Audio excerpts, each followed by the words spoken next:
Hello everybody, welcome back to Screenstars. I'm here today to bring you my review for the 2003 sequel, The Hitcher 2, I've Been Waiting.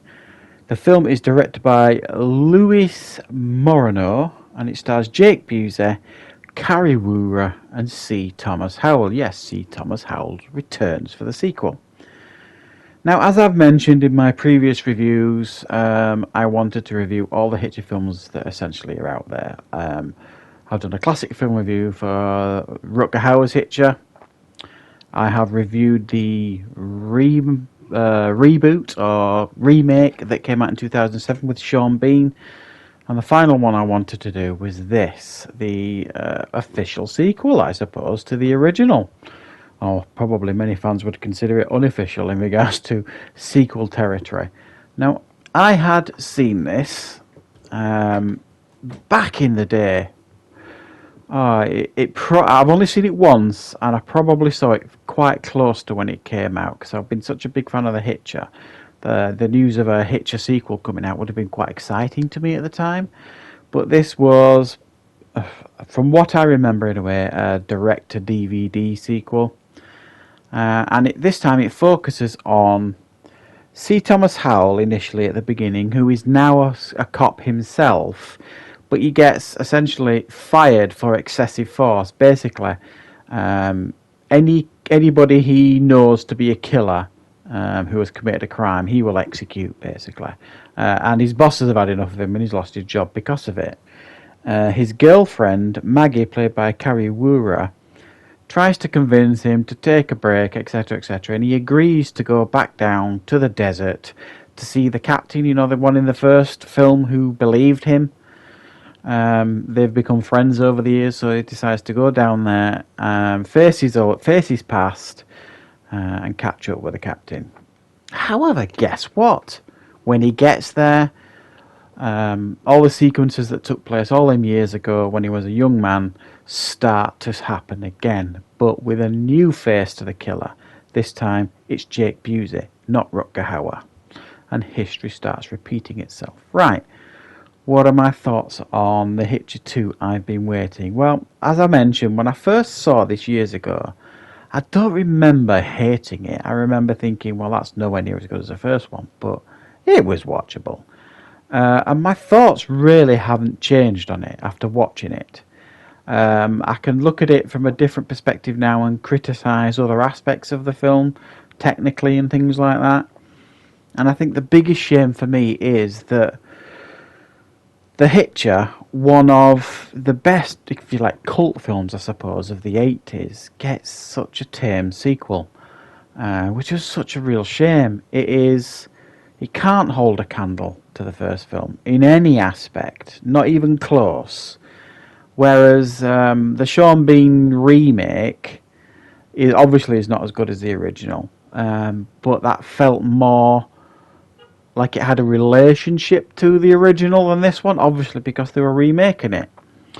This, again, as I mentioned in my Hitcher review, plays around with the more mythical elements of the first film. You know, in the first film where you weren't sure who Rutger Hauer was he a spirit that just appeared on the highway sort of thing, that commits murders?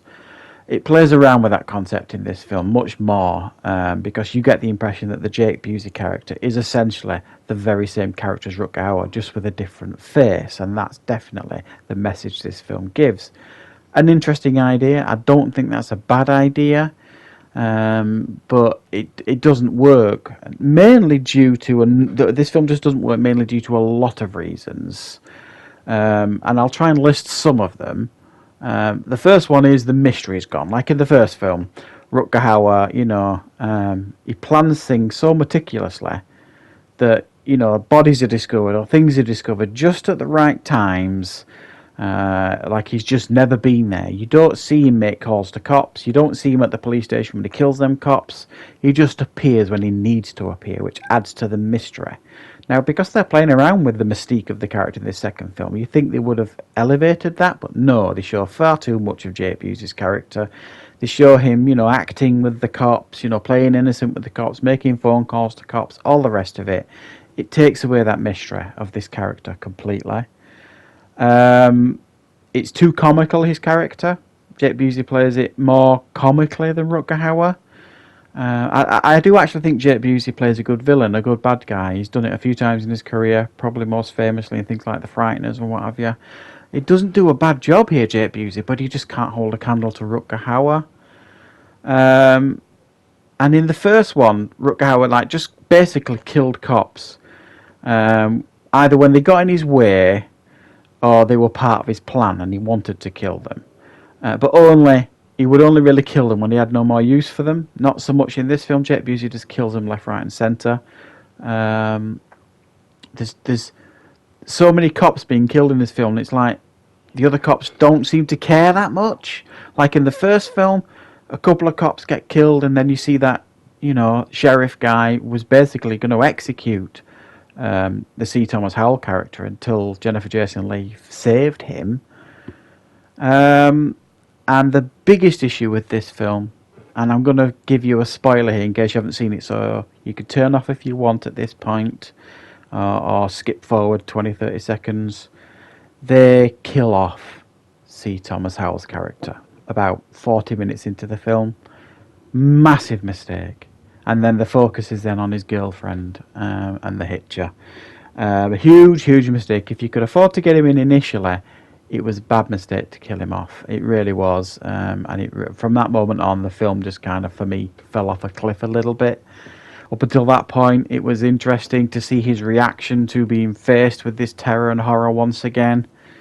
After that, it just felt like a rehash of the first one to some degree.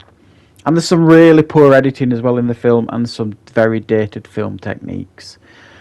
Which, you can't criticise too much the film techniques because they were very much of its time. So, it isn't as good as the first one.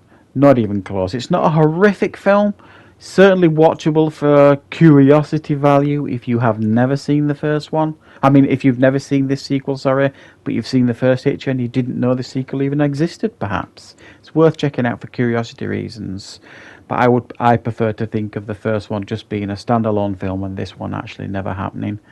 So yeah, I'll give this one a 5 out of 10. It's not a complete waste of time, but it is just nowhere near as good as the first one, which, let's be honest, how was it ever going to be? So thanks for watching, everybody. I hope you've liked my reviews of the 3 Hitcher films. I will be back with more content and reviews on the channel, of course, very, very soon.